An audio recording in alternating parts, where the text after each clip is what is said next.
Hello, everyone. It's Chris Kelly here. Glad to be with you today.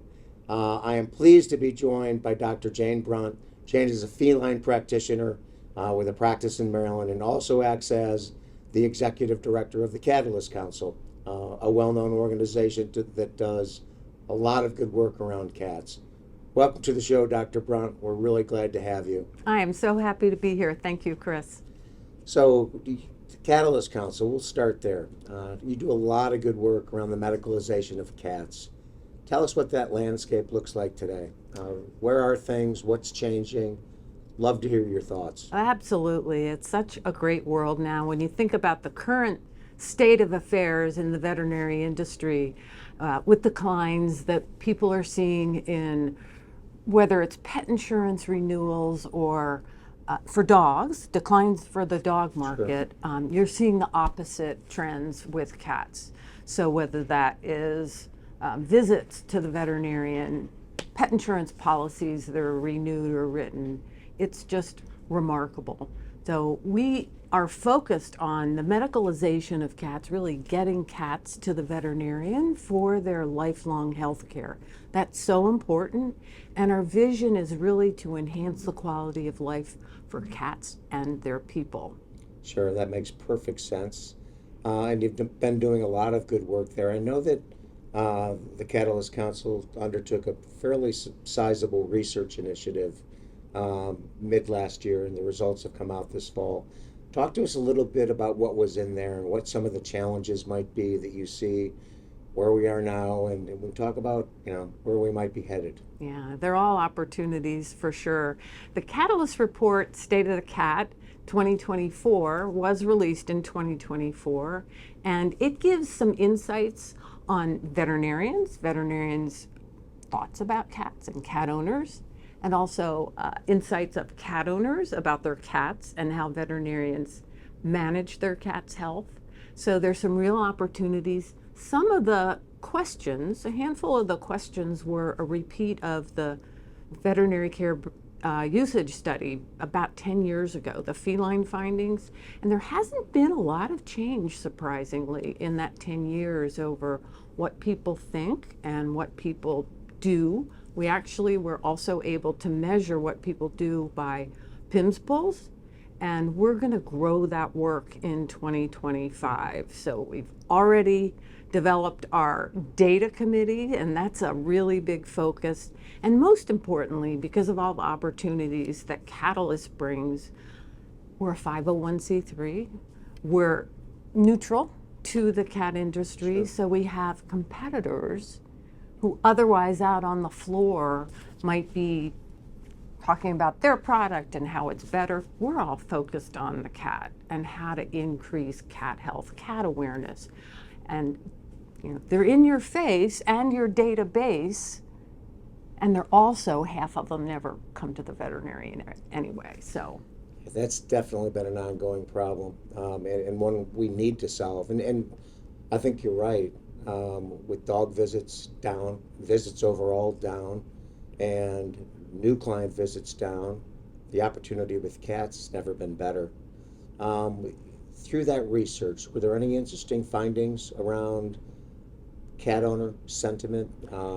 Any gaps between their expectations and the expectations or what the veterinarians provide? yeah, surely. And one of the most insightful pieces of data was about new cat ownership. Almost 20%, 1 in 5 cat owners in this 2000 cat owner survey had never owned a cat before. So if you think of that population, and if you just, 1 in 5 of the people that you see that are cat owners have never owned a cat. So there's a really big opportunity to educate them properly because of all the misconceptions that cats can take care of themselves. They don't need medical care. My cat never goes outside. So yeah, it's a really important thing that we're doing, bringing other companies into our fold so that we can help them with their B2B2C strategy, with their B2B strategy, because we're focused on B2B, Sure. B2B2C.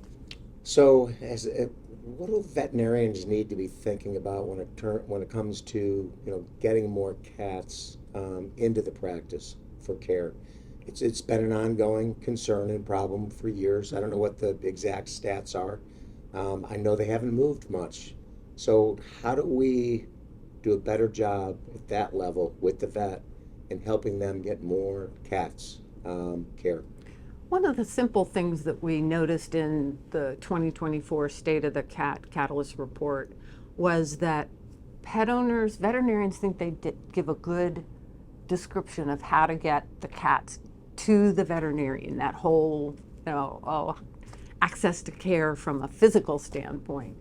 What we learned is that 60% of cat owners don't think they get that.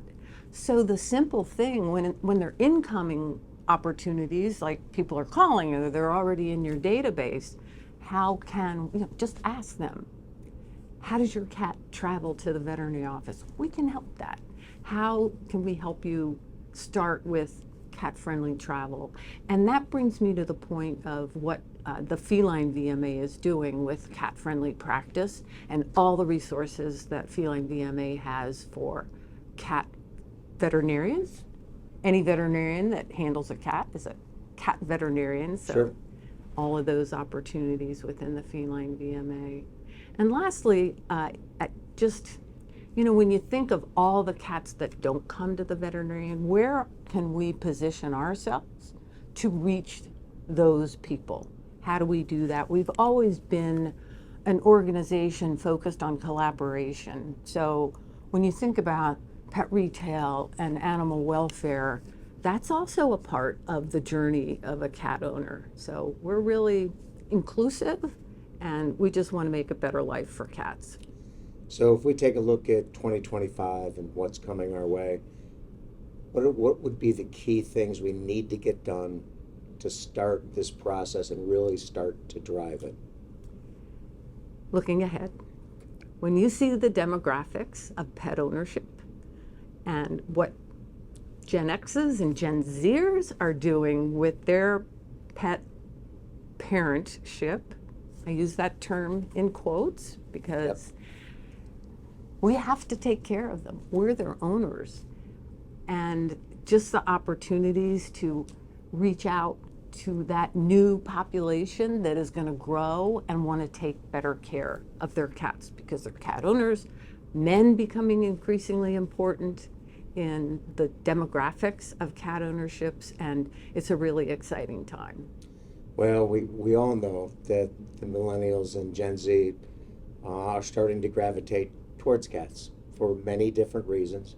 Part of it might be the fact that they have to go back to the office, and taking care of a dog during that day to day is challenging. Cats are less challenging. So I do think, as you said, we really need to focus on making sure they understand the value of getting their cat well taken care of and taking their cat to the vet. Absolutely. So any parting thoughts on our future with cats as we look at this next year? It's the year of the cat, so deemed by many in the industry. Others would say the decade of the cat because they've been underserved and undercared for and underappreciated for so long. And there's so many factions, so much data now that points to it's going to happen. It's happening. I agree with you. And I really want to thank you and the Catalyst Council for all the work that you continue to do to make sure that that happens. It's been my pleasure. Thank you. Mine too. Thank you.